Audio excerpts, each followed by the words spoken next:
Bueno, un poco como lo veníamos comentando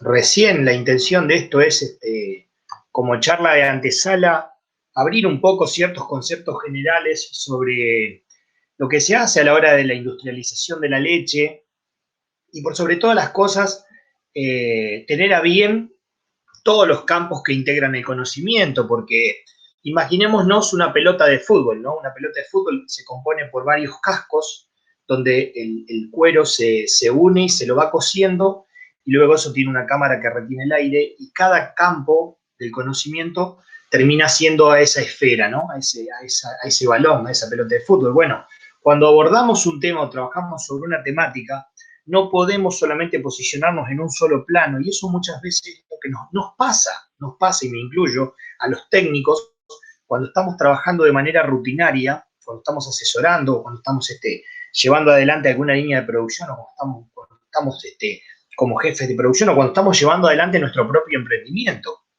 Porque muchas veces nos posicionamos solamente desde el punto de vista de la tecnología, o del proceso, o de la receta que hay que hacer para poder llevar adelante una elaboración de un subproducto, como es en este caso una matriz alimentaria tan rica y tan delicada como es el caso de la leche, ¿no? Y a su vez todos los subproductos que ella trae. Entonces un poco la intención del día de hoy es empezar a desgajar todos los conocimientos que pueden venir y cómo se van interpretando y cómo se van cruzando ciertos planos del conocimiento, como puede ser el químico sobre el tecnológico sobre el químico, lo microbiológico, que al final en la última parte, en la última presentación, perdón, va a estar hablando Guillermo sobre la microbiota de la leche y del queso.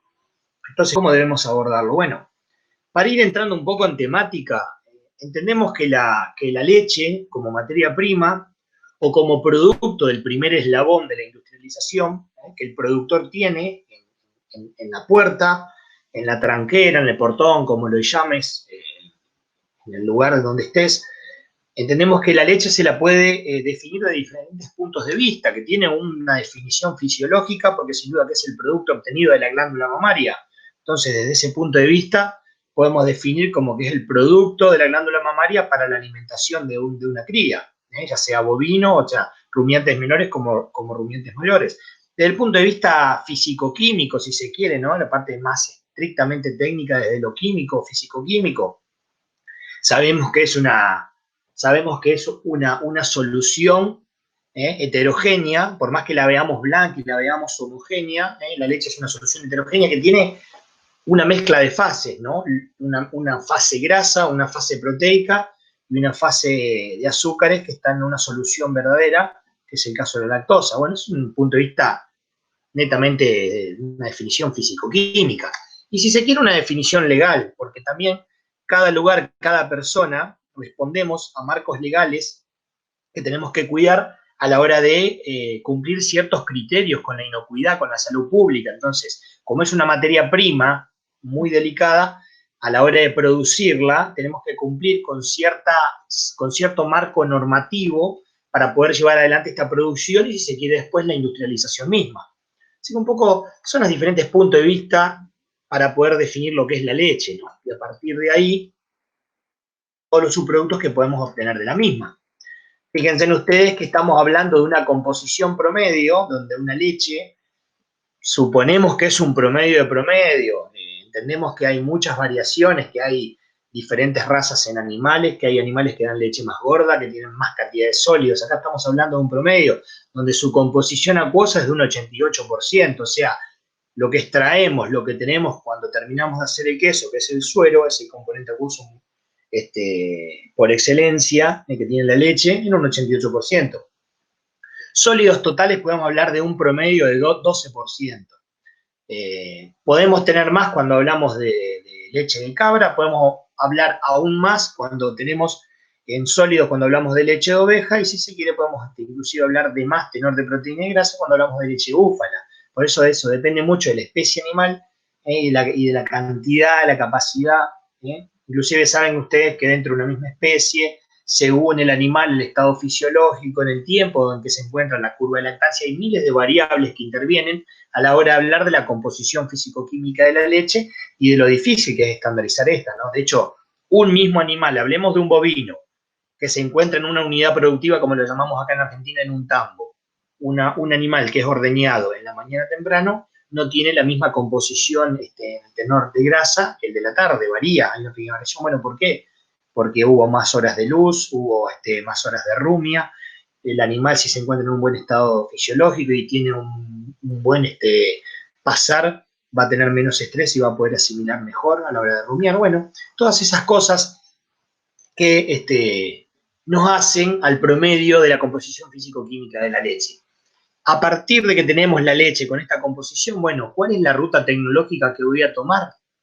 Dependiendo del tipo de producto que quiero llevar, bueno, leche fluida, con su proceso tecnológico, con su equipamiento, la elaboración del manjar, la elaboración del famoso dulce de leche, el caso del yogur, el caso de la manteca o mantequilla, el caso de la crema o la nata, como le digan, o el caso, bueno, más emblemático para nosotros, que es un poco lo que tocamos de cerca, que es el queso.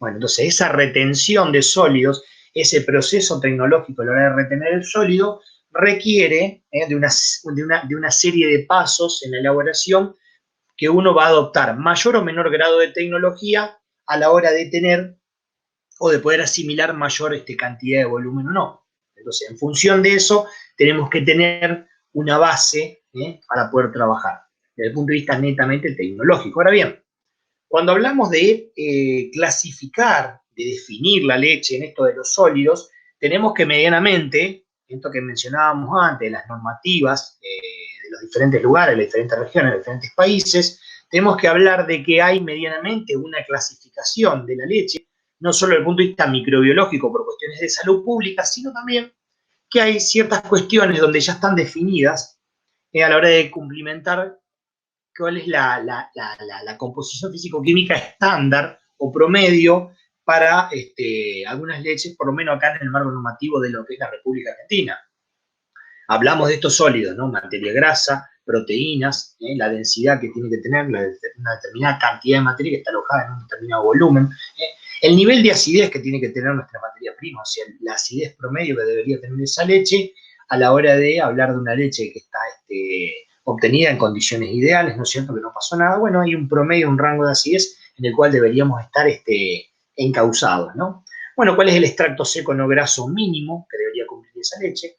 El punto de congelación, o lo que se le llama descenso brioscópico, ustedes saben que es una técnica muy fina, muy delicada a la hora de poder detectar el aguado en la leche, ¿no? El descenso brioscópico, rápidamente se altera ese punto de congelación cuando la leche es aguada. Por poco volumen de agua que se le agregó a la leche, esta técnica es muy, muy sensible. Así que bueno, es una parte de lo que hay que cumplimentar. La prueba del alcohol, que no es otra cosa que la prueba de estabilidad de la proteína, la estabilidad que muestra la proteína de la leche, a la hora de mezclar una parte de leche con una parte de alcohol, y bueno, la prueba de la ebullición, que es someter al calor, también una prueba de estabilidad en lo que es la proteína de la leche.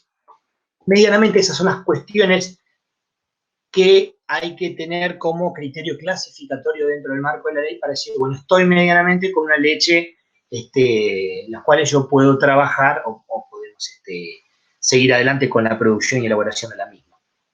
Desde el punto de vista netamente de la físico-química o abordando esto de la radiografía de un producto, abordando desde el punto de vista físico-químico, químico si se lo quiere, sabemos que tenemos la proteína de la leche. Vamos a nombrar a la proteína de la leche como la caseína, ¿no? Sabemos que la caseína ocupa casi el 80% de las proteínas de la leche. Dentro del gran complejo de las caseínas se pueden ir sacando fracciones, es como una copa de un árbol que uno la va podando y va a ir sacando fracciones proteicas, bueno, y donde se dispara, se desprende la alfa S1, alfa S2, la capa caseína, bueno.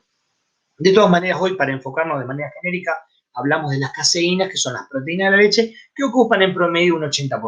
¿Está? Después tenemos las seroproteínas o proteínas séricas, son las proteínas que se trasladan directamente desde el suelo sanguíneo del animal y que pasan a ser parte de la composición fundamental de la leche, que ocupan un rango, un promedio de entre un 17, un 18, a lo mejor a veces un poquito más, un poquito menos, depende mucho de la composición promedio, del lugar del animal, de la alimentación del animal, del bienestar animal, vuelvo a repetir todas estas cosas porque es muy, muy, muy variable la composición de la leche, por eso hablamos de promedios, ¿no? Entonces, vuelvo a repetir, cuando hablamos de caseína, cuando nos referimos a caseínas, vamos a hablar de este gran complejo, las vamos a nombrar como caseínas, que sabemos que es el 80% de la proteína de la leche y que se manifiesta ¿dónde, gente? Se manifiesta en esto que comemos como queso, ¿está?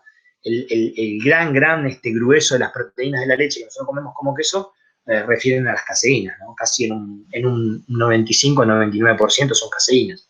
Después podemos discutir si hay alguno un poquito más, que retuvimos un poquito más de proteína sérica o no, para ganar rendimiento. Bueno, eso es harina de otro costal. Pero cuando hablamos de quesos, generalmente lo que estamos comiendo es caseína pura y dura. Ahora bien, desde el punto de vista físico-químico también tenemos que entender de que hay una cierta armonía lógica y natural en estos equilibrios de que la proteína de la leche, sabemos que la proteína de la leche está en suspensión, y que bueno, que a partir de la leche, naturalmente como matriz alimentaria, no sufre ningún desequilibrio, deberíamos, vuelvo a repetir, desde el punto de vista físico-químico, ¿no? Deberíamos tener, con un pH cercano a 7, sabemos que el pH natural de la leche representa 6.7, 6.8, 6.6, dependiendo, vuelvo a repetir, mucho de la composición natural, de la gordura natural de la leche, ¿tá? Entonces, para un pH cercano a 7 deberíamos tener un equilibrio bastante dinámico entre cargas positivas y negativas, entre protones, ¿no es cierto?, y los hidroxilos. Eso más o menos abordándolo desde el punto de vista físico-químico. ¿Qué pasa? Que muchas veces, cuando descuidamos la leche o trabajamos la leche porque la queremos trabajar, porque es lógico, cualquier productor que tenga leche la quiere trabajar, independientemente de cómo llegó esa leche, muchas veces tenemos puntos ciegos en el campo, en el trabajo de rutina, sabemos que podría llegar a haber desequilibrios de estos iones. ¿Por qué? Porque la leche ya viene con una tendencia ácida, no solo con la acidez natural, sino también con parte de la acidez desarrollada. Entonces vamos a tener una riqueza en protones, una riqueza en carga positiva bastante pronunciada, y esa leche tecnológicamente podría llegar a tener algún problemita, ¿no? Entonces, ¿cómo se cruza el plano de lo químico con lo tecnológico? Ustedes saben que, bueno, las leches de buena calidad mantienen una correcta relación en estos iones, ¿tá? Ahora bien, cuando hay alguna leche que ya se manifiesta algún problema, podemos llegar a tener un desbalance de este tipo de iones y eso repercute directamente en la hora de la tecnología de elaboración, en la hora del proceso, en las variables del proceso. Entonces, ¿de dónde puede venir este problema? Bueno, tenemos muchísimos puntos los cuales describir.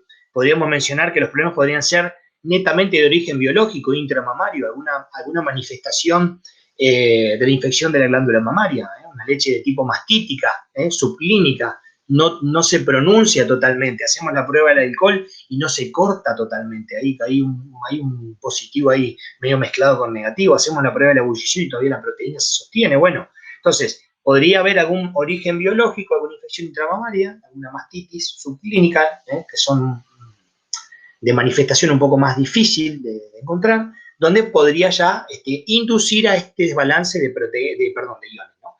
Por otro lado, podría ser netamente de origen microbiológico, que haya un desbalance en este tipo de iones. ¿Por qué? Porque hay una post-contaminación o una contaminación que está acidificando el medio vía la metabolisis de la lactosa, ¿no? O sea, hay una contaminación a posteriori del ordeño, donde hay un grupo de bacterianos que tiene la capacidad de tomar la lactosa, que es uno de los componentes más ricos que tiene la leche, de cualquier especie, vaca, cabra, oveja, búfala, y que esa leche, como es rica en este disacárido, bueno, va a presentar un nivel de acidificación importante. Entonces ahí se disparan los protones, ¿no? Entonces ahí tenemos un desequilibrio desde el punto de vista físico-químico, posiblemente por una contaminación acidificando el medio. Bueno, eso es igual, por supuesto, a la generación de ácido láctico, que ahora más adelante lo vamos a nombrar. Por otro lado, hay componentes menores, hablamos de proteína, hablamos de grasa, hablamos de lactosa, hablamos de los desbalances que se pueden causar a la hora de una contaminación masiva y consumo de lactosa, acidificación del medio. Por otro lado tenemos minerales, ¿no? Ustedes saben que el mineral más rico que hay en la leche es el calcio. Hay otros minerales, calcio, magnesio, hay iones fósforo, por supuesto, que están combinados como fosfato de calcio. Hay minerales menores, hay ácidos orgánicos menores. En el caso del citrato, justamente hoy hablábamos con Guillermo y yo hablé con un gran maestro quesero, un excelente amigo y maestro quesero acá en Argentina, que es Sergio Chávez. estuvimos hablando del citrato. El citrato faltante trae una inestabilidad específica, ¿no?, en la proteína de la leche, y muchas veces puede inducir a falsos positivos en la prueba del alcohol. Entonces, las leches que son pobres naturalmente o biológicamente en el ácido cítrico, como citrato de calcio, podría llegar a haber un falso positivo, ¿no?, por cambios en la alimentación animal, por problemas fisiológicos, por calidad del agua, por lo que sea. Simplemente son cuestiones físico-químicas o químicas que se cortan con el plano tecnológico a la hora de tomar una decisión para poder industrializar o elaborar la leche, ¿no? ¿Se dan cuenta cómo es un poco la idea de ir cruzando estos datos, tirando estos datos de color para poder arrojar un poco de luz? Entonces, bueno, algún problema con estos componentes menores, ¿no? Por otro lado, mencionar, más allá del punto de vista físico-químico, podemos analizar a la proteína como esta sustancia química que está en suspensión. La proteína está en suspensión. ¿Qué quiere decir esto, gente? Por ahí el que tiene conocimiento técnico y está escuchando esto, bueno, que me tenga un poquito de paciencia. Por ahí la gente que lo vio en algún momento por su profesión, bueno, está bueno repasarlo. Y aquellos que están como emprendedores y que quieren inducir un poco más en el conocimiento de lo que es la composición físico-química de la leche, bienvenido sea, porque para ellos también va esto. Volvemos a repetir, las proteínas están en un equilibrio delicado, natural, muy lindo, que se llama suspensión. La proteína se rodea de agua, la proteína tiene una capa de solvatación, ¿no? ¿Por qué? Porque tiene una capacidad de acomodar sus cargas eléctricas y rodearse de moléculas de agua. ¿Qué pasa cuando hay desbalance de estos iones, como recién mencionábamos? Fíjense, aquí voy a marcar puntero, como me lo decía, como habíamos practicado. Yo no sé si se alcanza a ver ahí a ver, o acá mismo. Ahí mismo estoy moviendo el puntero. Ahí mismo estoy moviendo el puntero. Recién hablábamos de desbalances de iones. Estos desbalances de iones que a veces pasan desapercibidos porque siempre ponemos todo el énfasis en la tecnología o en el proceso. Fíjense en que al tener ya una alta carga de iones protones positivos, vamos a tener una proteína bastante inestable. ¿Por qué? Porque estos iones, la falta de capacidad de retener agua alrededor de la proteína la lleva hacia una inestabilidad, ¿no? Esa capa de solvatación se va a ver alterada y rápidamente la proteína colapsa. ¿Colapsa? ¿Por qué? Porque se va acercando al punto isoeléctrico de la caseína, ¿no?, que es lo que está estudiado, ya es información universal, información estandarizada. Sabemos que a pH 4.6, promedio 4.6, 4.7, la proteína colapsa porque llega al punto isoeléctrico, ¿no?, donde tiene todas las cargas iguales, y ya no se puede sostener más. Entonces, se ve alterada esa capa de solvatación. Con eso, tenerlo en cuenta, porque muchas veces entendemos que el trabajo de la leche empieza cuando recibimos la leche en la olla o cuando recibimos la leche en la planta, ¿no? El trabajo de la leche empieza con la cría de la ternera, ¿tá? La trazabilidad empieza con la cría de la ternera. La capacidad de mantener la calidad dependerá mucho de todo el trabajo que nosotros hagamos para minimizar el impacto de contaminación y que esa materia prima llegue de la mejor manera, o bien descuidaremos todos los pasos previos y la leche llegará como llegará. Será un sorteo, será una lotería, ¿no? Hay veces que llegará mejor, hay veces que llegará peor. Bueno, en eso tenemos que poner foco en el orden nacional, tanto en Argentina como en cualquier país del mundo, porque la leche se deteriora rápidamente. Entonces, bueno, como es una matriz alimentaria fácilmente alterable, tenemos que poner foco en cuidar la calidad, ¿tá? Un poquito para comentarles la idea de cómo la proteína en la leche está en suspensión. La grasa está en emulsión y la lactosa, que es el azúcar verde, está en solución, ¿tá? Simplemente para ir dándole un gráfico de cómo están las cuestiones físico-químicas y biológicas de la leche y cómo cortan el plano tecnológico, ¿tá? Bien, todas las proteínas, hablamos de las proteínas, de las caseínas, como la proteína verdadera, como se la suele llamar en la jerga quesera, o la proteína del queso, que es la caseína, sabemos que ocupan casi el 80% del lugar en la leche. Tenemos las proteínas del suero. En las proteínas del suero, las proteínas séricas, no tienen capacidad de reaccionar al cuajo. Muchas veces yo veo en los foros preguntas de gente que quieren hacer el famoso requesón, la famosa ricote, que muchas veces piensan o quieren agregar cuajo. Miren, si no quieren agregar, agréguenlo, pero la verdad que están derrochando dinero, porque no es el espíritu. La proteína sérica no reacciona con el cuajo. La proteína sérica es sensible al calor y coagula en medio ácido. Entonces, ¿cuál es el punto acá? Bueno, que el principio básico y fundamental de la elaboración de la ricota o del requesón, como lo quieras llamar, tiene que ser calor y medio ácido. Calor y agregado de un ácido orgánico, que puede ser vinagre, que puede ser ácido láctico, que puede ser ácido cítrico, lo que quieran. ¿Cuáles son esas serosproteínas? Bueno, la beta-lactoglobulina, la alfa-lactoalbúmina, inmunoglobulinas, seroglobulinas, hay algunos otros grupos más para mencionar, pero simplemente lo que quería dejar hoy como concepto, y que se abroche esto, por favor, es que la proteína sérica no reacciona al cuajo. El coagulante es una enzima específica que tiene la capacidad de cortar la capa caseína y está tan estudiado y tan investigado que ya se sabe que corta entre el aminoácido 105 y 106 de la capa caseína, liberando el caseín macropéptido. Bien, las proteínas séricas no reaccionan al cuajo, ¿tá? Si después ustedes lo quieren seguir haciendo por una cuestión de uso y de costumbre, siéntanse libres. Yo simplemente les transmito la información sin hacer ningún tipo de juicio de valor, pero de que sabemos y está totalmente comprobado de que las proteínas séricas no reaccionan al cuajo. Bien, vamos a pasar a la siguiente imagen. Bueno, un poco mencionábamos que la fisicoquímica de la leche tiene estos tres grandes pilares, ¿no? La proteína está en suspensión, está flotando, está rodeada de una capa de solvatación y que muchas veces cuando hay desequilibrios salinos, ¿por qué? Porque se acidificó el medio, porque se generó ácido láctico, el ácido láctico libera ese protón, esos iones tienen la capacidad por ahí de desestabilizar, de migrar la capa de agua, de competir, entonces la proteína se desestabiliza, llegando al punto isoláctico de la proteína, se cambian las cargas y colapsa, ¿no? Bueno, es una cuajada de tipo ácida. Las proteínas están en suspensión. Las grasas están en emulsión. ¿Qué quiero decir con esto? Que la grasa tiene la capacidad de combinarse con el agua. Fíjense qué sabia que es la naturaleza, porque más sabio es su creador. Fíjense que el equilibrio natural de la leche lleva a esta instancia, tiene la capacidad de mezclar la grasa con el agua. O sea, la grasa está interaccionando con el componente acuoso de la leche, que no es otra cosa que el suero. Bien, ahí tienen la foto de un glóbulo graso, fíjense que el glóbulo graso se lo ve muy lindo, ahí está la fuente donde tomé la fotografía. El glóbulo graso tiene en su performance, en su membrana, sabemos que la membrana es una membrana bastante compleja en su constitución, porque bueno, está clasificado por sus siglas en inglés, pero es una estructura que principalmente aloja fosfolípidos, lípidos y proteínas, ¿no? Y esas proteínas que están rodeando el glóbulo de grasa, parte de esas proteínas son glicoproteínas, ¿no? Glicoproteínas y proteínas glicosiladas. Proteínas que tienen la capacidad de cambiar la polaridad de la membrana del glóbulo. Entonces, por ahí lo que se encarga de hacer esto es una suerte de tensioactivo. El glóbulo de grasa tiene como un enmascaramiento, gracias a estos componentes, y cumplen la misma función que cumple el detergente.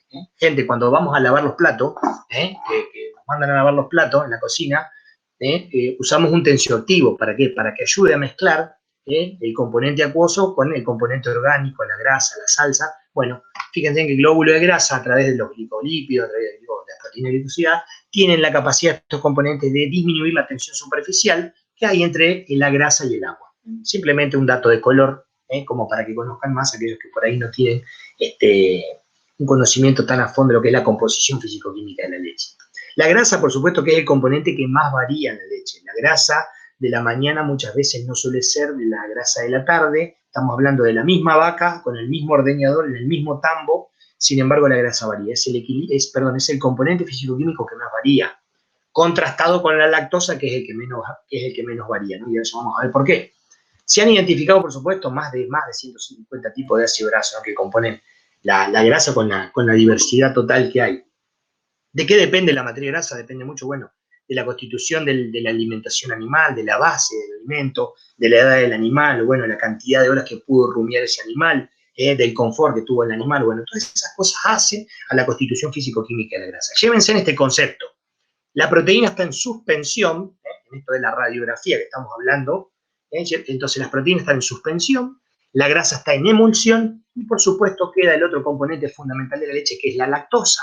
Ustedes saben que la lactosa es el azúcar de la leche, ¿tá? La lactosa es el componente más dulce de la leche. Bueno, la lactosa es un disacárido, lo nombramos así porque tiene dos eslabones, ¿no? Es como si fuese un trocito de cadena que tiene dos eslabones. Bueno, una molécula de glucosa y una molécula de la lactosa, por supuesto que está en una solución fundamental y verdadera en la leche. ¿Por qué? Porque ella se encarga de traspasar la pared del alvéolo mamario, el alvéolo, por supuesto, en la galactogénesis o en la galactopoiesis, la generación misma de la leche dentro de la glándula mamaria, se encarga de ir traspasando la membrana de la célula y sostiene la presión osmótica. Para que ese alvéolo, ese globo, no colapse, no se cierre, como los alvéolos pulmonares, justamente para que se mantengan abiertos y poder mantener la presión osmótica regulada de un lado de una pared y del otro lado de la pared, bueno, lo primero que migra es la lactosa y sostiene a los alvéolos para ir generando los componentes fundamentales que después van a ir cayendo, se le va a ir agregando el componente acuoso, las proteínas, la grasa, y así se va generando la leche, ¿está? Entonces, es responsable de mantener la presión osmótica. Por eso la lactosa es el componente que menos varía a lo largo del año. Por eso la lactosa es la que menos varía, ¿está? Justamente porque tiene un papel fundamental y preponderante en esto de la galactogénesis. La galactosa, por otro lado, es el componente más delicado porque termina siendo el combustible de los microorganismos, de estos bichos que no podemos ver a simple vista con el ojo humano, por eso nos valemos de microscopios. La lactosa, es el componente que rápidamente toma el microorganismo que sea microorganismo beneficioso, sea microorganismo de la flora banal, ¿no es cierto? Entonces, cualquier microorganismo que cae en la leche tiene la mesa servida, tiene un hotel de 5 estrellas a disposición. Bueno, toma rápidamente la lactosa, utiliza la glucosa como combustible y genera la molécula de ácido láctico, ¿no? Que después el ácido láctico ahí nos va a traer una serie de problemas si tenemos una población microbiana descontrolada, si no tenemos la población microbiana que nosotros realmente queremos que esté. Bueno, entonces ahí se presenta una serie de problemas. Entonces, a modo de resumen, la proteína en suspensión, la grasa en emulsión y la lactosa en una solución verdadera, ¿tá? Simplemente para comentarle algunas cositas. Ahora bien, de la lactosa que es este componente, tan delicado, y de la lactosa que es este componente que por ahí abunda en la leche y que es rápidamente metabolizado por los microorganismos, sabemos que hay una transformación de la lactosa vía metabólica de los microorganismos, no desconocemos la parte de la bioquímica o de la microbiología, por supuesto que no. Ahora bien, ¿qué pasa con la lactosa?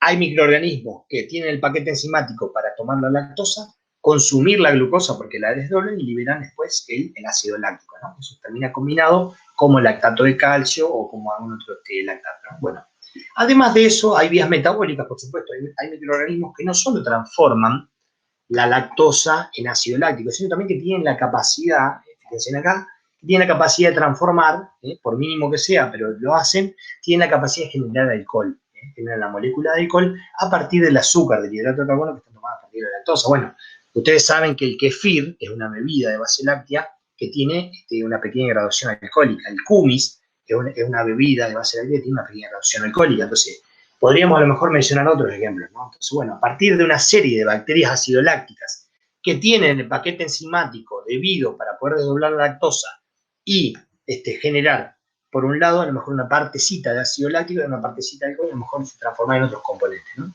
Ahora ya vamos a ver los criterios de clasificación, cómo los clasifica la industria quesera, ¿no?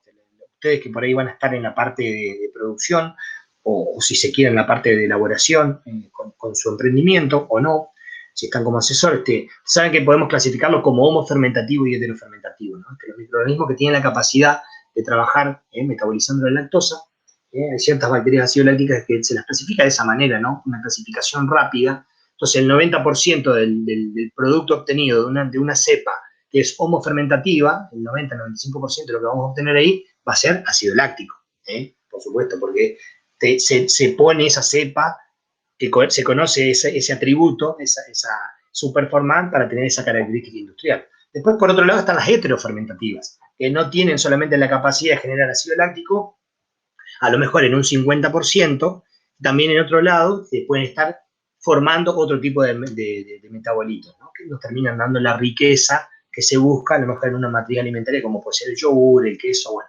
Un poco eso es los dos grandes grupos de clasificación que hay para las bacterias acidolácticas a la hora de poder comprar, a la hora de decir, bueno, yo de acuerdo, desde el punto de vista o desde el plano tecnológico, yo de acuerdo al tipo de producto que quiero, sometiendo algunas cuestiones, algunas variables de proceso, sé que tengo que usar una homofermentativa o sé que puedo usar una heterofermentativa. Recuerden también que las heterofermentativas muchas veces generan gas. Las heterofermentativas son buenas porque rápidamente generan sabor, pero también son generadoras de gas. Y eso también podría traernos algún dolor de cabeza a la hora de montarlas en una línea industrial.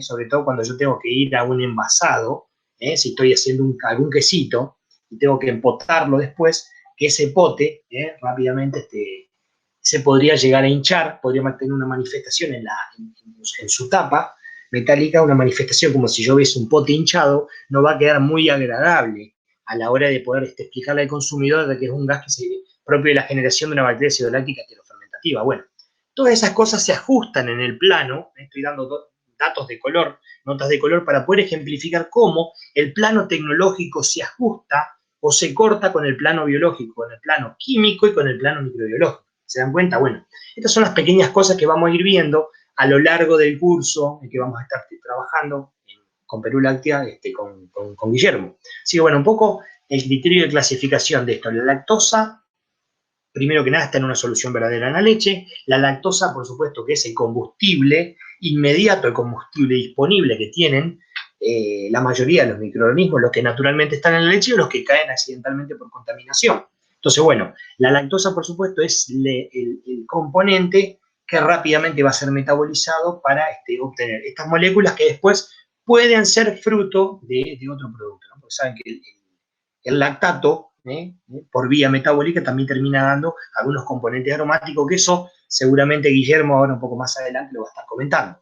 De todas maneras, quería decirles una cosa, en esto de la generación de ácido láctico. Muchas veces, industrialmente, desde el plano netamente tecnológico, elegimos una cepa, un Streptococcus thermophilus, que generalmente es una de las cepas que más abunda en la industria láctea en el orden mundial, porque trabajamos con la generación rápida de ácido láctico, porque los estreptococos tienen la capacidad de rápidamente conquistar la olla. Cuando uno trabaja con una olla de 1000 litros de leche, trabaja con 5000, trabaja con 10.000. Mientras más grande es el volumen de leche a tratar de trabajar, menor es el margen de error que tenemos, ¿no? No podemos estar ajustando sobre una olla de 10.000 o 20.000 litros de leche, porque sería una locura, ¿no?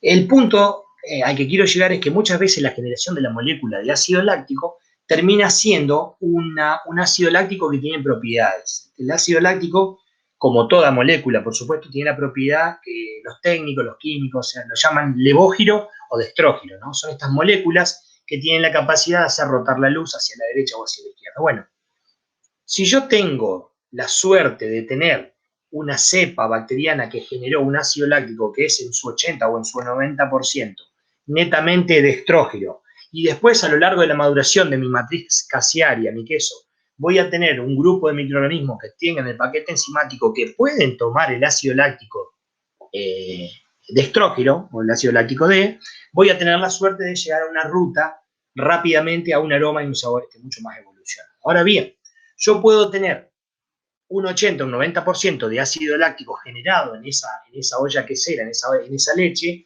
que va a ser después producto cuajado, y voy a tener mi queso, y a partir de ahí vamos a arrancar con las rutas de los metabolismos de maduración. Pero fíjense que si el ácido láctico, que puede ser en un 80-90% destrógiro, puede ser en un 80-90% levógiro, no encaja con los paquetes enzimáticos propios de los microorganismos que van a estar en segundo plano de maduración, ¿no es cierto? Ya sea el estante primario o el estante secundario, no cuentan con los paquetes enzimáticos para elaborar, para tomar esa molécula de ácido láctico, lamentablemente nos vamos a quedar en el medio y vamos a tener un queso que va a tardar mucho, mucho más en generar ciertos componentes aromáticos y de gusto, ¿no? Entonces, el ácido láctico, a lo que voy es con esto, ¿no? Que el ácido láctico, dentro de la industria láctea, independientemente del volumen que trabaje, puede tener un aspecto beneficioso o podría llegar a tener un aspecto perjudicial, ¿no? Dependiendo mucho de lo que nos toca. Por eso la intención de los grandes grupos de investigación alrededor del mundo, para seguir investigando, para seguir abriendo puertas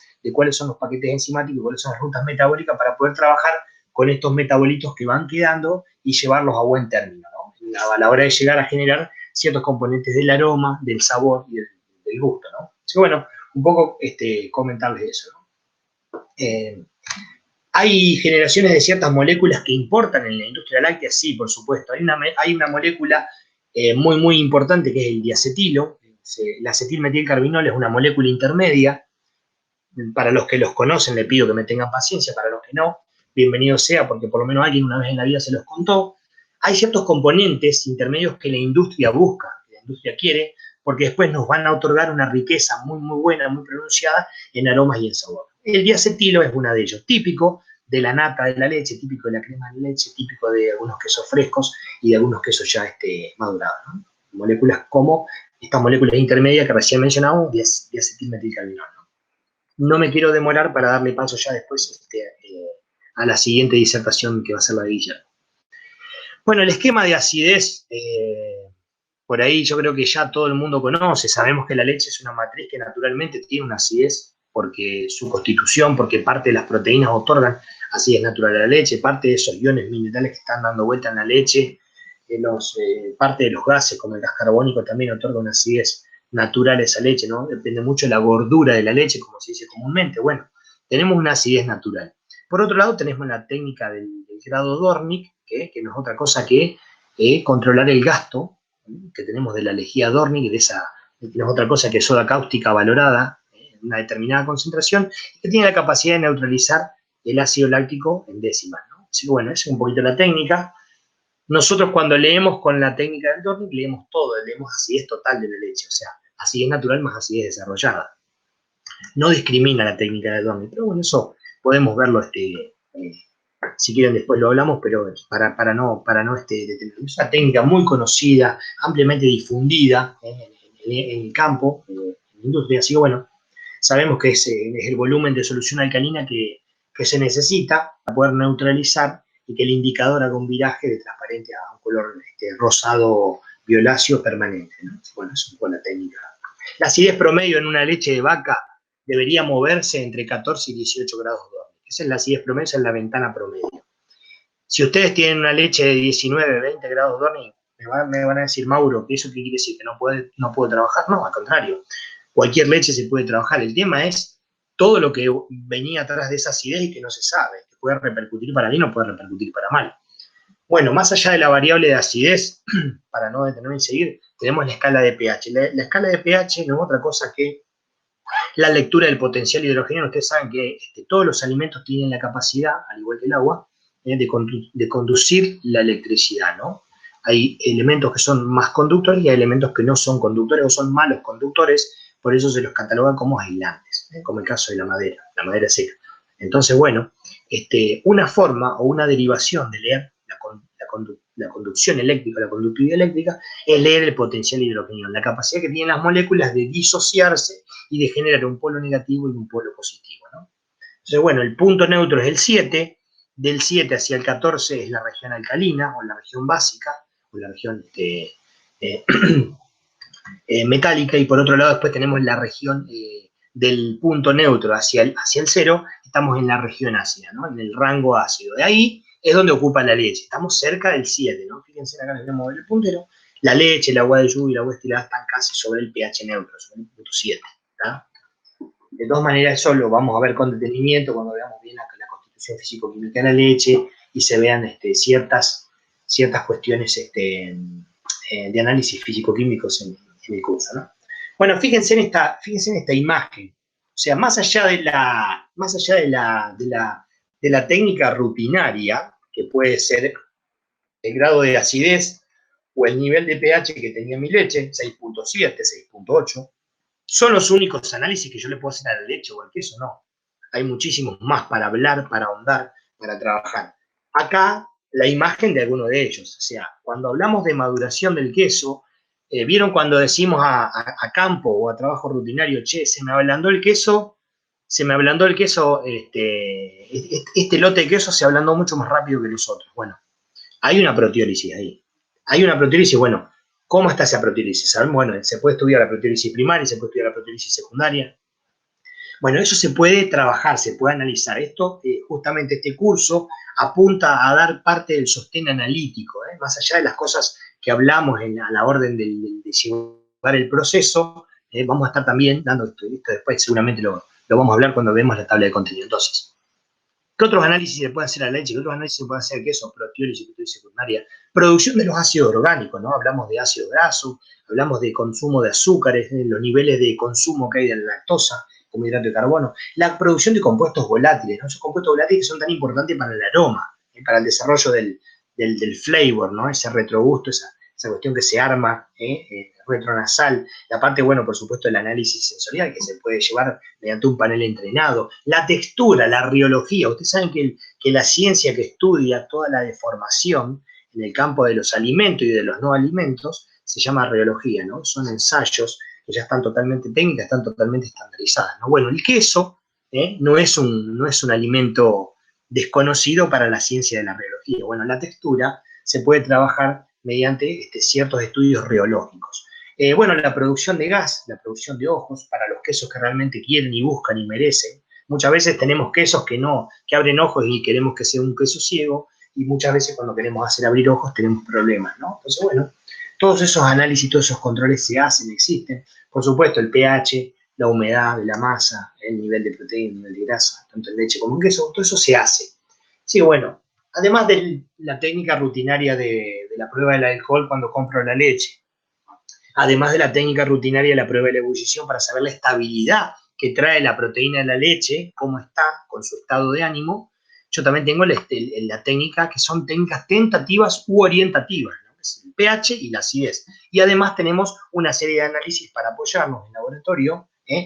Si no tengo un laboratorio propio, bueno, el espíritu del curso es que ustedes tengan el fundamento básico de la técnica para por lo menos mandar a hacer un análisis, y ahí ustedes en el tablero de comandos sepan qué es lo que van a hacer, cómo lo quieren hacer, en qué momento, y después, bueno, poder tomar cartas en el asunto según los resultados analíticos. Bueno, un poco hablando de lo que es la pasteurización de la leche como método tecnológico, para abordar de si yo, a ver, hay dos caminos, hay dos alternativas acá. ¿Puedo o no puedo pasteurizar la leche? Bueno, puedo elaborar quesos con leche cruda, a lo cual hay que tener una trazabilidad impecable, o bien puedo optar por la pasteurización. Por supuesto que la pasteurización, vuelvo a repetir, la podemos definir desde el punto de vista tecnológico, la podemos mirar o definir desde el punto de vista el impacto biológico que tiene, el impacto físico-químico que tiene. O sea, desde el punto de vista tecnológico, la pasteurización sirve para armonizar toda la leche. ¿Por qué? Porque transfiero calor y golpeo, desde el punto de vista biológico, termino de eliminar toda la flora banal, la flora que me molesta, la elimino y dejo algunas pocas, ¿no? Que son las bacterias acidolácticas, y a su vez siembro un inóculo, entonces estoy direccionando la fermentación. Recuerden que el queso es un alimento fermentado, ¿no? Así como el pan es un alimento fermentado, el vino, la cerveza son un alimento fermentado, el queso es un alimento fermentado. Bueno, entonces inducimos una fermentación a través de la siembra de un inóculo, de una bacteria láctica que ya conocemos. Entonces, bueno, ¿y qué pasa desde el punto de vista físico-químico? Bueno, a la hora de pasteurizar la leche, podemos hablar entre los tres términos, ¿no? Tecnológico, físico-químico y biológico. Tenemos pro y contra de lo que es la pasteurización de la leche, pero bueno, un poco es eso. Lo positivo sería que uno puede, de cierta manera, controlar la flora láctica que me termina acidificando rápidamente la leche, porque estoy destruyendo ciertos microorganismos que tienen la capacidad de fermentación, ¿no? Lo que es la lactosa. Y también en el medio eliminamos el 99% de los patógenos, que son estos microorganismos, estos bichos que tienen la capacidad de enfermarnos a los seres humanos. Eso sería un poco el punto de vista positivo, o la ventaja, por así decirlo, de lo tecnológico. Y la desventaja, o el punto de vista que nos juega en contra, es que nos cambia la estructura físico-química de la leche, porque ustedes saben que hay una gran pérdida de calcio, ¿no? Porque, digamos, el ion calcio precipita, colapsa, se va al fondo de la olla. Entonces tenemos que hacer sí o sí una reposición de calcio cuando nosotros transferimos calor a esa leche. Ahora, hay estudios, hay investigaciones que cuando hablamos de hacer un queso fresco, cuando hablamos de hacer quesos de alta humedad, como es el famoso queso Cuartirolo argentino, queso cremoso argentino, se habla de una pasteurización alta, una pasteurización que está rozando los 80 grados centígrados, tal vez un poco más, porque también hay alguna posibilidad de desnaturalizar lo que es la lactoalbúmina, o la lactoglobulina, la beta-lactoglobulina, y esas proteínas séricas, al desnaturalizarse, al abrirse, terminan como una lluvia que termina pegadas a los complejos caseínicos. Entonces ahí podríamos hablar de que se obtiene un rinde de entre un 3, un 4%, un 2% más. Bueno, ahí está la discusión de todas las cosas que se llevan adelante de la tecnología. Estamos hablando una nota de color, un dato de color para una especie de queso muy, muy típico de la Argentina, y que es sobre todo para quesos de alta humedad. No se practica en todos los quesos. Así que bueno,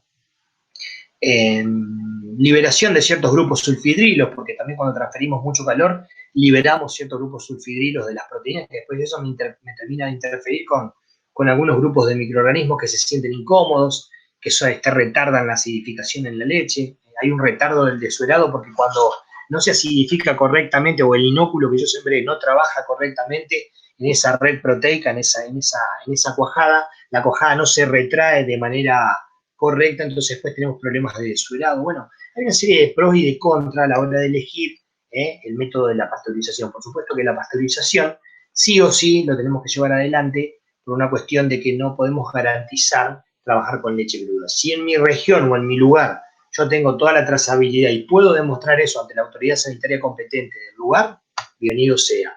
Por lo que establece el Código Alimentario Argentino, necesitamos hacer quesos mínimamente con 60 días de maduración, por lo menos hasta ahora, salvo que en algún momento se modifique el marco normativo.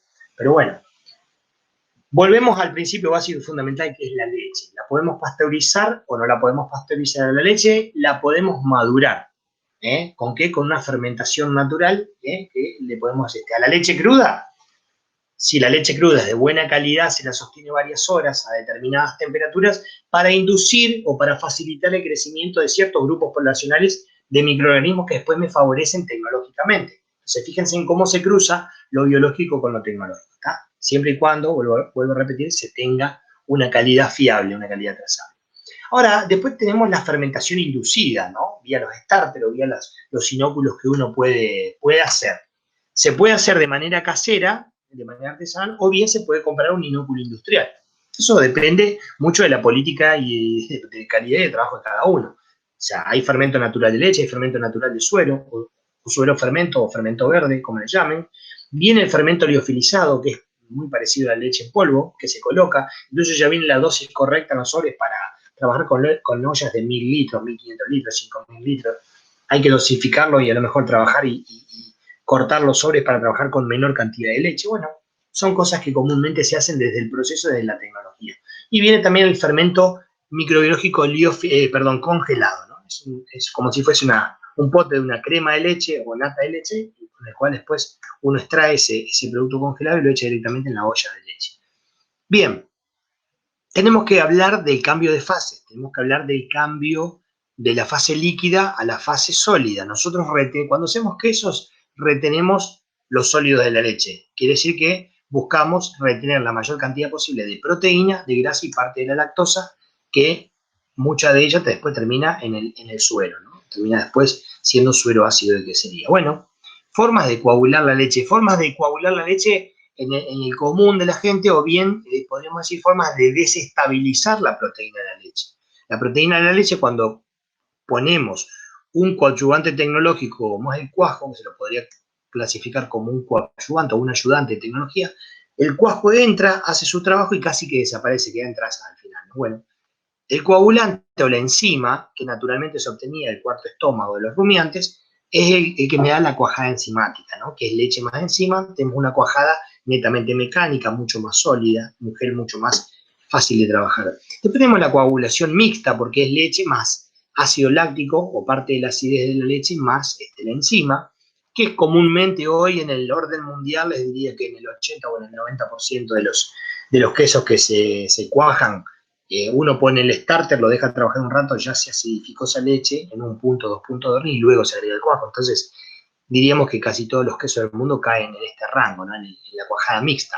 Y por otro lado tenemos la cuajada ácida, que es la leche que se termina desestabilizando la proteína porque colapsa la proteína, como habíamos mencionado anteriormente, porque llega al punto isoeléctrico de la caseína, ¿no? Entonces, como llega a pH 4 o 6, la proteína colapsa y ya a partir de ahí tenemos una cuajada de tipo ácida, ¿no? Muy típico del yogur, muy típico de los quesos blancos. Fíjense en la foto, ahí tenemos una foto de una mano que está revolviendo una cuajada, fíjense acá a la izquierda, ahí le estoy moviendo el puntero, una cuajada netamente enzimática que está siendo moldeada, y fíjense en esto es una foto de un queso blanco, de un queso untable, una cuajada netamente ácida, tiene más rango tiene un 80-90% de cuajado por acidez y creo que tiene un mínimo, porque tiene un mínimo de cuajo. Pero fíjense en que es una cuajada friable, una cuajada ácida es una cuajada totalmente desmineralizada, nunca va a tener, le cuesta tener forma propia. El gel que se forma es un gel muy insulso, le falta fuerza. Es muy típico de los quesos blancos, de los yogures, una cuajada que se rompe cuando la aprieto, friable. Bueno, un poco para mencionar simplemente a modo de clasificatorio, ustedes saben que hablamos de la palabra cuajo. Cuando decimos la palabra cuajo, hablamos de una palabra genérica, pero que engloba muchas cosas. O sea, tenemos diferentes fuentes. Puede ser un cuajo animal, puede ser un cuajo vegetal, puede ser un cuajo microbiano, o bien los últimos cuajos, los cuajos de última generación, que fíjense en que es las quimosinas obtenidas por fermentación. Entonces, mediante la ingeniería genética se recombinó parte de la información genética de ciertas bacterias, de ciertas levaduras, y la enzima, que naturalmente estaba en el cuarto estómago de los bovinos, pasa a producirse el paquete enzimático a partir de ciertos microorganismos, ¿no? Entonces, bueno, la quimosina tradicionalmente se obtenía del cuarto estómago de los animales, y después hay tanta demanda que para poder sostener la industria mundial del queso se buscaron otras fuentes. Y un poco ya para ir cerrando, esto es distintas. El cuajo con sus formas, con sus colores, fíjense en que tenemos diferentes tipos, ¿no? De diferentes orígenes, que tienen diferente capacidad de cortar la proteína de la leche. Pueden ser más agresivos, pueden ser menos agresivos, pueden tener mayor capacidad residual en la masa o menor capacidad residual, porque los cuajos, sobre todo en los quesos de pasta cocida, el cuajo se podría estar naturalizando. Entonces, bueno, nos daría la posibilidad de dejar un residual mínimo. Recuerden que el cuajo aporta a la primera etapa de maduración de la cuajada, ¿no? Ya con esta imagen estoy cerrando. Bueno, los distintos tipos de proteasas, que son las enzimas que trabajan desde el punto de vista químico y biológico sobre lo tecnológico, ¿no? Cómo se corta el plano acá. Fíjense en que distintas proteasas en diferentes proporciones, podemos tener 80% de quimosina y 20% de pepsina, que son un poco las diferentes combinaciones de los cuajos de origen animal, o 50 y 50, o 80 de pepsina y 20 de quimosina. Bueno, dependiendo del tipo de queso, podríamos apostar por un coagulante. ¿Para qué? Para que impacte más o menos en el perfil madurativo de ese queso. Yo siempre doy el mismo ejemplo, capaz que ya me lo han escuchado decir, pero yo no apostaría nunca o no pondría nunca un coagulante vegetal en un queso que después va a ser con hongo en profundidad. ¿Por qué? Porque tendríamos un coagulante extremadamente agresivo, muy proteolítico, que además se sumaría a la proteólisis del hongo. En el caso del queso azul, un queso brie, un queso camembert. Entonces, la capacidad de degradar las proteínas de la leche se vería exagerada en ese perfil madurativo, y ese queso duraría a lo mejor unos días en la góndola, en el anaquel del supermercado, como le digan. Entonces, ¿qué hacen las proteasas? Bueno, de proteínas grandes pasamos a proteínas chicas, y eso nos termina dando la liberación de aminoácidos, que son los componentes básicos y fundamentales de las proteínas, y a partir de ahí tendríamos toda la parte de textura, ablandamiento, en la parte de los quesos, y flavor, aroma, sabor, ese gusto y ese retrogusto que se nos va armando, que puede ser de manera controlada o de manera descontrolada, ¿no? Cuando tenemos sabores metálicos, jabonosos, amargor de fondo, es porque ya tenemos una proteílisis muy pronunciada. Así que bueno, un poquito eso era lo que quería comentarles. Esta foto es la foto que me la mandó un amigo quesero, que es Iván Gómez, quesero acá de la cooperativa 22 de marzo. Bueno, ya estoy agradeciendo, cerrando la charla, a la cual quiero dedicar esta charla a la familia de Héctor Cornalis, que lamentablemente en un episodio de violencia aquí en cerquita María Juana, provincia de Santa Fe, le quitaron la vida, la cual todavía se está pidiendo justicia. Así que bueno, quiero dedicar esta charla a toda la cooperativa 22 de marzo y agradecer, por supuesto, por la foto. Bueno, por mi parte, doy rápidamente paso a Guillermo. Bueno, en mi caso yo le voy a comentar un poquito más la parte más microbiológica. Traté de rotularlo como microbiota del queso. La idea no es ver todo lo que va a estar acá dentro de lo que es la microbiota del queso, pero sí una pequeña introducción. Como introducción es interesante saber cómo está constituida la microbiota del queso y cuál es el rol durante la maduración. ¿Es importante? ¿No es importante? Bueno, esto es un poco lo que voy a tratar de responderles, pero bueno, es un mundo aparte. Pero bueno, la idea es charlar un poquito como una pequeña introducción. Bueno, dentro de lo que es la microbiota del queso vamos a tener dos grandes grupos. Uno de los grupos más importantes son los cultivos lácticos, es decir, las bacterias lácticas o distintos tipos de microorganismos que nosotros incorporamos durante la elaboración. Una vez que los incorporamos a la leche de elaboración, luego estos van a empezar a desarrollar y bueno, van a ser parte de la microbiota del queso. Por otro lado, bueno, dentro de ello vamos a ver que hay una gran variedad de cultivos, ¿no es cierto? Tenemos el cultivo primario, starter o cultivo iniciador, que es el que va a acidificar, es decir, a producirse la transformación de la lactosa en ácido láctico, como les contaba Mauro.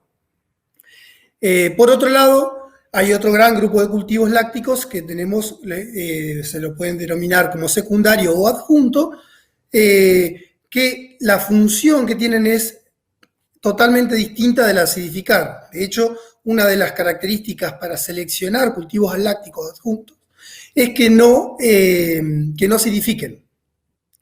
¿Qué función van a cumplir? Bueno, tienen una gran variedad, ya vamos a ver algunas, pero tienen una gran variedad y dependiendo de qué cultivo utilizamos, va a tener su función.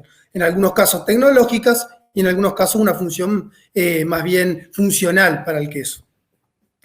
Bueno, dentro del otro gran grupo que tenemos de lo que es la microbiota del queso, es la flora adventicia, es decir, bacterias, levaduras, hongos que nosotros no incorporamos, pero que fueron apareciendo, ya sea que vienen de la leche cruda, que sobrevivieron a la pasteurización, o vienen del mismo entorno, ambiente de la fábrica, que su contribución no es menor tampoco. Ya vamos a ver un poquito algunos ejemplos concretos.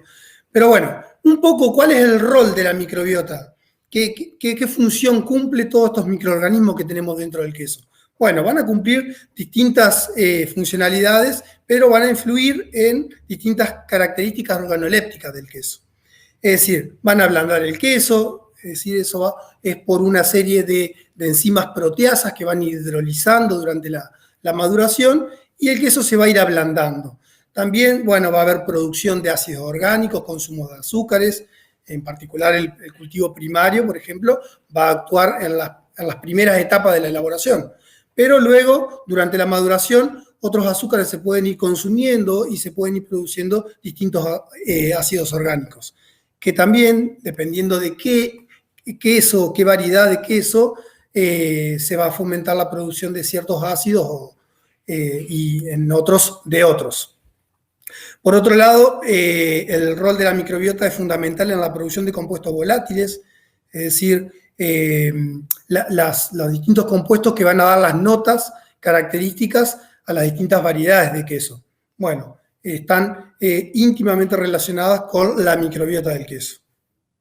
Bueno, por supuesto que estos compuestos volátiles van a influir en el perfil sensorial, el ablandamiento del queso va a influir en la textura, bueno, y también los microorganismos van a influir mucho en lo que es la producción de hongos, por ejemplo, las bacterias heterofermentantes que tienen la habilidad, como les comentaba Mauro, además de producir ácido láctico, producen otros componentes como ácido acético o dióxido de carbono, que va a ser justamente lo que le va a dar la característica de los huequitos, los ojos, en ciertas variedades de queso, que en algunos casos es algo buscado, es algo positivo, es algo bueno, y en algunos casos es algo que yo no quiero que aparezca justamente, porque si tengo algún queso fresco, que la masa del queso debería ser cerrada, es decir, que no tenga ojos, y si aparecieron ojos, quiere decir que apareció algún microorganismo que tuvo la habilidad de producir estos ojos y ya no pasan a ser un efecto positivo, sino pasaría a ser un alterante en queso, que bueno, también ya vamos a ver un poquito más de dónde vienen estas. Bueno, una de las principales fuentes de este tipo de bacterias adventicias, es decir, que vienen no de las que nosotros agregamos, una de las principales fuentes es la leche cruda. Este es un escenario típico en donde tenemos un nivel bajo, es decir, una buena calidad de leche cruda. Tenemos un nivel no muy elevado de carga de microorganismos. ¿Qué microorganismos tenemos dentro de una leche cruda? Bueno, los podemos clasificar en 3 grandes grupos.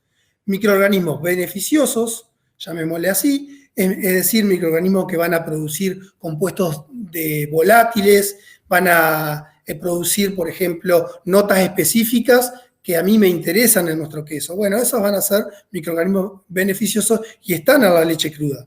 Sin embargo, en la leche cruda también tenemos microorganismos del deterioro o alterantes, también llamados, que van a producir ojos donde yo no quiero que aparezcan ojos, sabores o compuestos aromáticos desagradables, muy fuertes. Bueno, esos ya serían microorganismos del deterioro. Y por supuesto que también puede haber una gran cantidad de patógenos en la leche cruda. Por eso generalmente, si no trabajamos con una buena leche, de una calidad buena de leche cruda, lo que generalmente se hace es la pasteurización. Que la pasteurización, por supuesto, que fíjense que lo que está en rojo ya no está más del otro lado, porque totalmente me destruye los patógenos, por eso es la famosa pasteurización. Sin embargo, la pasteurización no mata todo, no es una esterilización, es un método, una tecnología que permite destruir los patógenos, mientras que reducir la otra carga banal, es decir, todos los otros microorganismos que no son patógenos van a estar en una concentración mucho, pero mucho menor a lo que estaba inicialmente. Van a sobrevivir solamente algunas pocas, capaz que 10, capaz que 11, bueno, dependiendo de qué, bueno, dependiendo de qué tipo de microorganismo tenía esa leche cruda y fundamentalmente de la carga que nosotros tenemos. Si nosotros tenemos una carga baja, generalmente quedan microorganismos, pocos microorganismos de la leche pasteurizada. Bueno, ¿y qué es lo que queda? Bueno, lo que queda puede ser que sean microorganismos beneficiosos o también microorganismos alterantes. No es que solamente van a quedar los beneficiosos.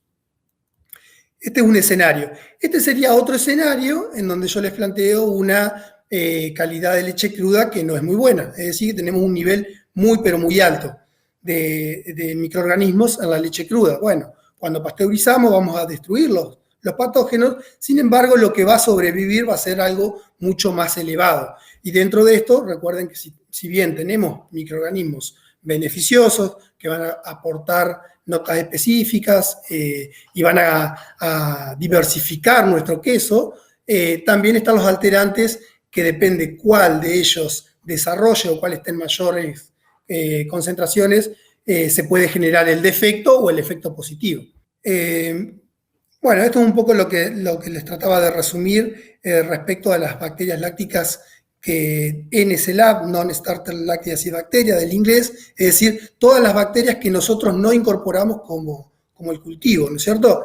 Esas, pues tenemos los dos grandes grupos, las que me van a dar aspectos positivos, tipicidad del producto, mayor complejidad en el flavor, y por otro lado tenemos las que les comentaba que pueden ser alterantes, ya que también son bacterias lácticas, pero pasan a ser alterantes dependiendo del tipo de queso que estén. Bueno, pueden generar ojos indeseables, grietas, sabores desagradables. Generalmente los microorganismos que contribuyen negativamente a la calidad organoléptica del queso están asociados a la falta de higiene en la planta o una leche de mala calidad microbiológica. Bueno, este grafiquito también, lo que les está mostrando acá es un poquito los posibles escenarios en función a la leche que yo tenga. Por ejemplo, si nosotros teníamos una leche de buena calidad, nosotros pasteurizamos, nos quedan unas pocas bacterias, esto es unidad formadora de colonia por gramo, es decir, unas pocas bacterias al inicio de la maduración. Sin embargo, durante la maduración, dependiendo de qué microorganismos haya, qué tipo de queso, y bueno, y cuán larga sea esta maduración, bueno, las NSLab generalmente van a ir creciendo. Bueno, cómo es la curva en realidad va a depender mucho del tipo de queso y es muy aleatorio. Puede ser que en algunos casos no crezcan mucho, puede ser que en algunos casos crezcan bastante exponencialmente y crezcan a niveles muy altos, similares a los del cultivo primario. Y por otro, esto sería el primer caso de la leche buena, de buena calidad microbiológica. El segundo caso sería si venimos con una leche de mala calidad, ya en las primeras etapas de la maduración vamos a tener niveles muy altos. Y si ya partimos con un nivel muy alto durante las primeras etapas de maduración, es seguro que al final vamos a tener niveles muy pero muy altos de NSLab. Y bueno, el problema de esto es que estas NSLab pueden ser, como les decía, pueden aportar positivamente a nuestra calidad del queso o negativamente, dependiendo de qué es lo que haya proliferado, que haya desarrollado durante la maduración. Bueno, ¿cuáles son un poco las estrategias para controlar una de las tantas estrategias que hay, simplemente comentarle una como para que les quede una idea, es por supuesto algo que está muy de moda, si se puede decir, es el uso de cultivos protectores o bioprotectores. La bioprotección actualmente está muy de moda porque, bueno, en el mundo se está tratando se tiende a consumir productos con la menor cantidad de conservantes químicos añadidos. En este caso, el cultivo protector lo que hace es una bioprotección, lo que se hace es incorporar un microorganismo que no va a ser perjudicial para la salud y que tiene un montón de otras características, pero bueno, que a su vez de eso va por algún tipo de mecanismo, por ejemplo, ya sea producción de una sustancia antimicrobiana, es uno de los mecanismos, bueno, lo que va a hacer es desarrollar este cultivo protector y va a generar esta sustancia antimicrobiana, es uno de los mecanismos, y va a hacer que las NSLab que antes habían desarrollado de esta manera, las pueda controlar. Siempre lo que se hace es agregarlo en un nivel alto, cosa que trate de dominar a la NSLab que vienen de contaminación. Por otro lado, hay otros mecanismos, no solamente la producción de sustancias antimicrobianas como ácidos orgánicos, el diacetilo también tiene se ha demostrado capacidad antimicrobiana, sino también hay otros mecanismos que es la competencia de sustratos, de nutrientes. ¿Qué es lo que hace? Yo al inocular este cultivo en un nivel tan alto, bueno, lo que pasa es que, que está en un nivel muy bajo, bueno, ¿qué va a hacer este microorganismo? Son muchos más respecto a los que están acá. Entonces van a consumir mucho más rápido las fuentes de energía que están en el queso. Es decir, la lactosa, galactosa que puede venir de la lactosa, glucosa, citrato, bueno, otras fuentes también aminoácidos y otras fuentes de energía que pueden consumir los microorganismos de las NSLab, que por ahí en algunos de los casos pueden ser alterantes. Bueno, ¿qué es lo que pasa? Cuando quieren crecer, el cultivo protector consumió mucho más rápido esas moléculas y no puede desarrollar. Ese es otro de los fenómenos de cómo actúan estos cultivos protectores. Bueno, simplemente es a modo de ejemplo que tenemos una gran variedad de cultivos. Este es un tipo de cultivo adjunto. Bueno, otro de los cultivos que se agregan, también acá puse algunos ejemplos como para, no son los únicos, pero simplemente como para tener una idea. Bueno, tenemos cultivos para mejorar el aroma y el sabor. Estos tipos de cultivos tienen enzimas específicas que van a direccionar la formación de aroma a ciertos componentes que son de interés, que tienen notas aromáticas buscadas en nuestro queso.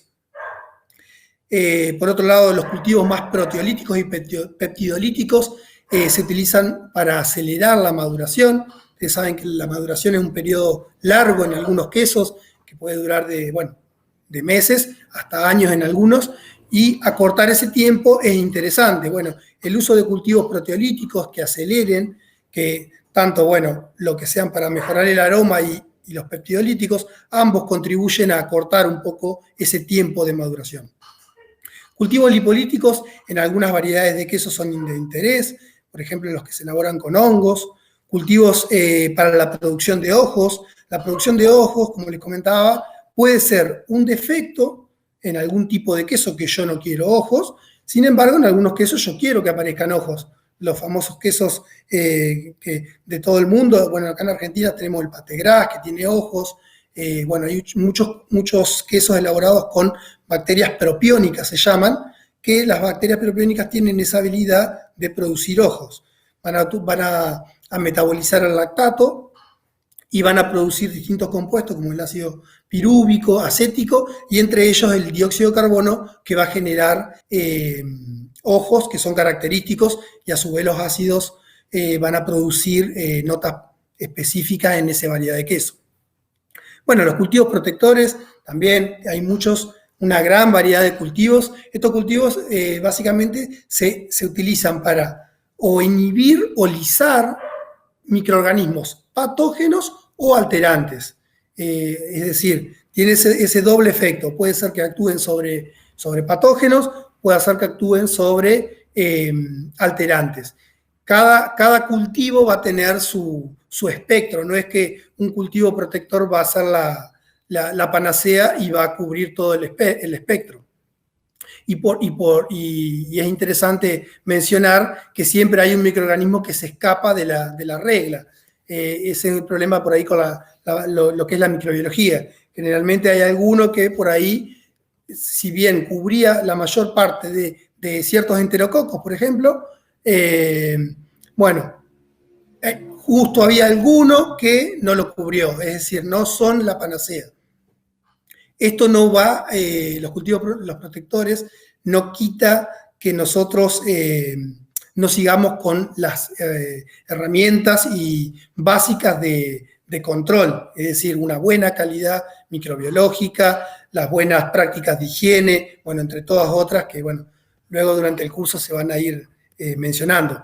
Pero bueno, no es la panacea. Por otro lado están los cultivos probióticos que van a ejercer un efecto sobre la salud.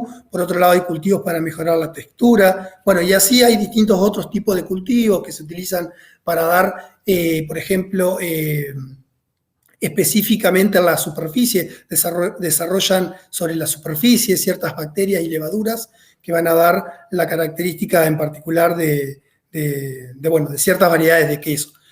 Simplemente son algunos como para mencionar. Bueno, estas son un poco las rutas metabólicas, un resumen de las rutas metabólicas, de dónde viene la formación de aroma. Estos son los constituyentes más grandes del queso. Tenemos la lactosa, los triglicéridos, es decir, la grasa, y la caseína. Bueno, y también tenemos un componente que no está en grandes concentraciones en la leche y en el queso, que está en bajas concentraciones, pero su aporte a ciertas variedades, a ciertas notas aromáticas es fundamental en ciertas variedades de queso. En particular, estoy hablando del diacetilo y la acetoína, que bueno, tienen un sabor a mantequilla, a manteca, y bueno, no todas las bacterias tienen la habilidad de utilizar esta molécula, sino ciertos microorganismos que de hecho en algunos casos son cultivos específicos que se agregan para poder metabolizarlo y fomentar esta producción de diacetilo. Por otro lado, también el diacetilo puede provenir de la lactosa, son vías conectadas. Esto simplemente es un resumen, las vías después bueno, se van a ir ampliando. Por otro lado, es interesante mencionar el metabolismo de los aminoácidos. Se ha demostrado por una gran variedad de estudios que el metabolismo de los aminoácidos contribuye al 50% de todos los compuestos volátiles que aparecen en los quesos. Es decir, que el aporte que tiene el metabolismo de aminoácidos, es decir, estas enzimas que me van a degradar los aminoácidos, son fundamentales para la formación de aroma. Simplemente para seguir comentándoles un poco con el tema de los fermentos, la caracterización de los fermentos. Bueno, ¿cómo se puede caracterizar un fermento? Bueno, hay una gran variedad de técnicas y de miradas, desde donde uno lo puede mirar.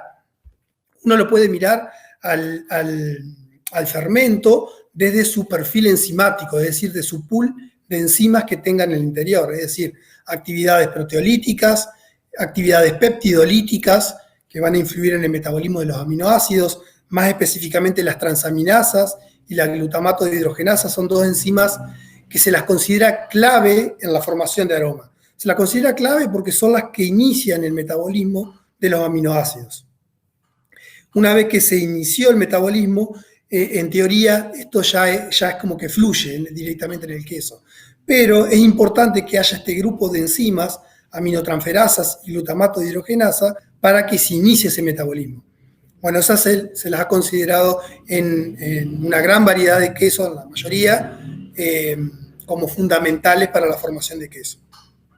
Por otro lado, es interesante la resistencia al secado o al liofilizado, es decir, la capacidad que tenga nuestro cultivo de ser transferido, porque en el laboratorio nosotros podemos encontrar cepas que tienen un pool de enzimas fantástico, que tienen un metabolismo de aminoácidos fantástico. Sin embargo, cuando las llevamos a la industria, le queremos someter a un tratamiento básico para la conservación, ya sea la liofilización, que es el método más utilizado para la conservación de los fermentos, o también el secado spray o congelado. Si nuestro microorganismo se nos muere, no resiste esos procesos, por más enzimas que tenga, no va a ser apto no va a prosperar tecnológicamente. Por otro lado, la capacidad de lisis o autolisis o los métodos de lisis que hay sobre los fermentos es interesante, porque si bien nuestros microorganismos pueden tener un montón de enzimas en algunos casos, a veces la unión entre la enzima que está dentro del microorganismo y los sustratos que están dentro del queso, a veces es dificultosa, porque el sustrato tiene que entrar adentro de la célula, o bien la enzima debería salir a la matriz del queso para que se genere la reacción y se produzca la formación de aroma. Bueno, hay muchos métodos, y de hecho hay algunas cepas que se lisan, son autolíticas. Bueno, una vez que se lisa, lo que se hace es incrementar la accesibilidad de la enzima que está dentro de esta célula con los sustratos que están dentro del queso. Eso es importante también porque al incrementar esa accesibilidad se incrementan las reacciones y se incrementa la formación de aroma. Por otro lado, la capacidad de acidificación es importante. En los cultivos primarios queremos que acidifique. En los cultivos secundarios no queremos que acidifique porque una posacidificación ya sería un problema. Por eso también se caracteriza. Por otro lado, la actividad lipolítica y de esterasa también es interesante en algunas variedades de queso. La resistencia antimicrobiana. Eso, bueno, tenemos aspectos positivos y aspectos negativos. Bueno, estos son solamente algunos. Se evalúan muchos más, pero solamente son algunos para comentarles cómo se puede llegar a caracterizar un fermento. Bueno, por otro lado, una cosa es caracterizar el fermento antes de meterlo en el queso. Otra forma es caracterizar la microbiota del queso, es decir, todos los microorganismos que están dentro del queso. Bueno, hay diferentes métodos para poder determinarlo. Estos también son solamente algunos, no es que son todos, pero bueno, tenemos los clásicos, recuentos microbiológicos en medios de cultivos, en donde lo que se evalúa acá es la capacidad de crecimiento en un medio de cultivo, es la capacidad de cultivarse. La culturabilidad se le denomina.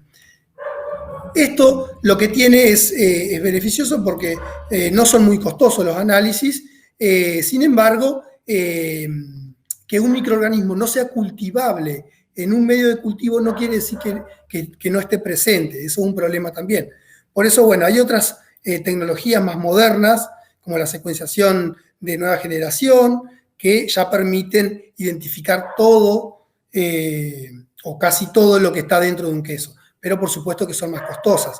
Estas también son un poco más costosas, que ya se han ido dejando de usar, pero bueno, también es interesante lo que es la citometría de flujo.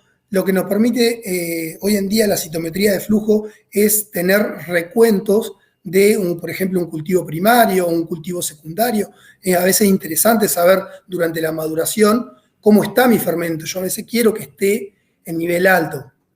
Bueno, hay métodos como los recuentos, como les comentaba, recuentos en medios de cultivos que demoran 24, 48 horas, o 72 horas, dependiendo del medio de cultivo. Y como les comentaba, en algunos casos no quiere decir que si no lo podemos cultivar, no quiere decir que no esté. Por otro lado, la citometría de flujo es un método que es mucho más rápido, uno lo puede tener mucho más práctico y dependiendo de qué tipo de colorantes, llamémoslo así, utilizamos para teñir ciertas partes de las bacterias, el ADN, que se unen los colorantes al ADN, bueno, podemos ver la viabilidad de nuestro cultivo. Podemos diferenciar células vivas de células muertas, es decir, ya ahí podemos ver un poco más respecto a lo que es lo clásico. Pero bueno, también lo que es la qPCR es un método que es independientemente de cultivo, que también sirve para cuantificar ciertos grupos bacterianos, pero bueno, también es más costosa, pero también es más rápida y permite ver en tiempo real el nivel de un microorganismo en particular. Bueno, estos son solamente algunas ejemplo de cómo se puede llegar a estudiar la microbiota del queso. Por otro lado, es interesante no solo saber qué es lo que tenemos y cuánto tenemos de microorganismos, sino también los efectos. Bueno, Mauro un poco le estuvo comentando qué efectos uno puede estudiar. Pero bueno, básicamente todos estos microorganismos, toda esta microbiota del queso va a influir en una gran cantidad de variables y parámetros durante la maduración, como es la proteólisis primaria, que esto se mide por electroforesis, una electroforesis, la proteólisis secundaria, que son perfiles peptídicos por HPLC, son técnicas más costosas, pero nos dan una idea del efecto que generó nuestra microbiota del queso durante la maduración. Por otro lado, podemos ver el consumo de azúcares, de ácidos orgánicos, la producción de compuestos volátiles por cromatografía gaseosa, bueno, análisis sensorial, textura, producción de ojos y, por supuesto, los análisis globales del queso, que tenemos la humedad, proteína y grasa que nos caracterizan las distintas variedades de queso. Bueno, disculpen si fui un poco muy rápido, pero bueno, la idea era un poco contarles un pequeño resumen de una pequeña introducción de lo que es la microbiota del queso.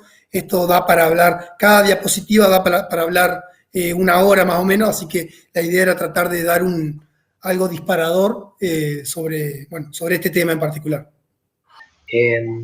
Hay una consulta.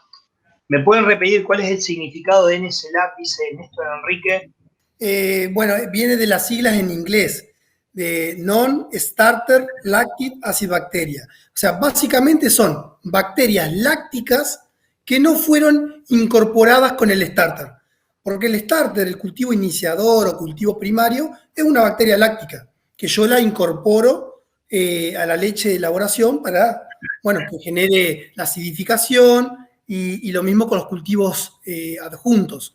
Son generalmente bacterias lácticas que van a generar un efecto secundario, mejorar el aroma, bueno, todas las otras características que estuve mencionando, pero bueno, son todas bacterias lácticas que agregamos. Ahora bien, en el queso, en la microbiota esta del queso, nosotros podemos encontrar no solo las que nosotros agregamos, vamos a encontrar otras bacterias lácticas que nosotros no agregamos. Todas esas bacterias lácticas que están en el queso y nosotros no las agregamos, aparecieron, como les decía, por contaminación, sobrevivieron la leche, bueno, por distintas vías, eso se le denomina NSLAB. Como para ir respondiendo, ¿dónde se agrega el cultivo protector?